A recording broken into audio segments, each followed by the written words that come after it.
Hello and welcome to Blogging for Programmers. I'm Lewis Davidson. This is the 14th episode, only 10 days away from the end of this initial run of episodes. And today I want to talk about timelessness.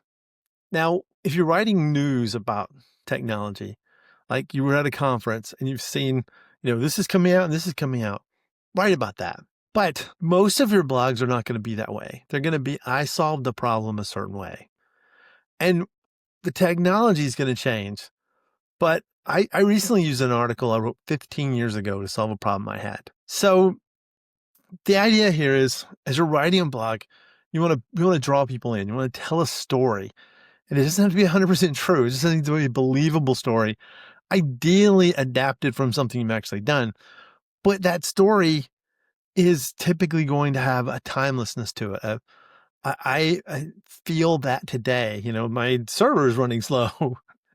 We're going to feel that for the rest of eternity. I mean, maybe our cloud server's running slow, or our, quantum server, or whatever they come up with to make things go faster. But you're going to have this same kinds of things occurring over and over and over.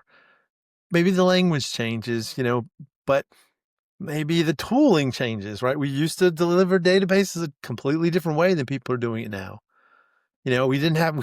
For probably the first half of my career, we didn't even use source control. We just kept it in the database. The backup code was in the database, it's backed up. It wasn't even something we thought about. But even though we were using stored procedures and things really hard and heavy, we never thought about it. And as time passed, that became a problem, et cetera, et cetera. But that kind of story, that's a timeless story.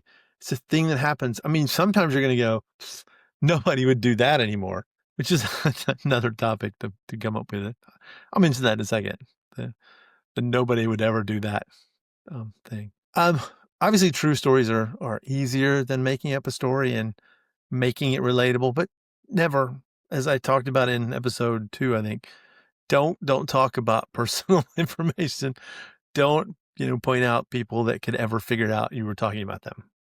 And some things are really common, like you have to do a backup, or you had to restore, or somebody crashed, or right, we lost business, etc. But most things are, if you're not careful, people can piece it together. Like I said, I wrote the piece about interviewing, and too many people do the same things for people to think they're the first people to make these mistakes, but they did. So to be timeless, engage people through stories, give them those stories, give them the hook. Find the practical scenarios, find the practicalness of whatever problem you had. So let's say you're trying to fix a backup. You can't get that backup, and then you can't get it restored. A little bit of story to say why this mattered, the real scenario, but make it feel real. Make it feel practical, make it feel things. And then just build it. But try not to use pop references necessarily. If you ever watched the movie Aladdin, you'll be going, no, what does that mean? What does that mean? And some of that's going to be hard. I know when I first started programming, we didn't have a cell phone. Okay.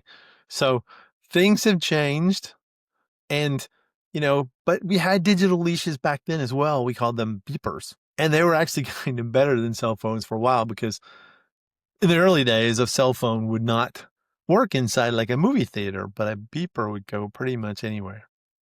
So any of those things, take out the technologies, if you can, take out the unnecessary technology, take out the unnecessary details, and cut that story down to a timeless thing that you feel like will be interesting later in life. Sometimes you're going to be writing about a technical thing, like here's a piece of syntax, and, in 10 years, nobody's going to be using that language, or, 50 years for most languages. But in 10 years, you may not be using it. You may use a different kind of database. You may not be a SQL programmer anymore. You may be using Postgres, or you may have stopped doing that, and now you're a system admin. And where I would be a little bit careful is using too many screenshots and too many pictures.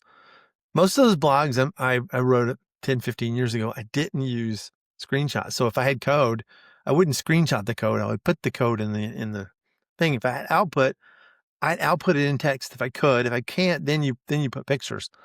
But the pictures make it look older, right? It looks software looks better now. I know some people don't like it. I saw somebody show a picture of this old audio player that was the kind of chrome looking. It was supposed to be 3D, and it just, to me, it looks terrible. So that kind of dates it. It's like watching a TV show where, they're using a little flip phone and everything else just feels like it's current time. All right, hope that's clear enough. Try to be timeless. Think about whether you would how you would feel about it in a few years if you think it would be helpful. Not saying you shouldn't write it, just have that thought in your mind. Think about the details that aren't necessary, and keep it as simple as you can. And when you can, make it timeless. If you can't, don't worry about it. All right, that's my tip for today. Thank you very much. Bye.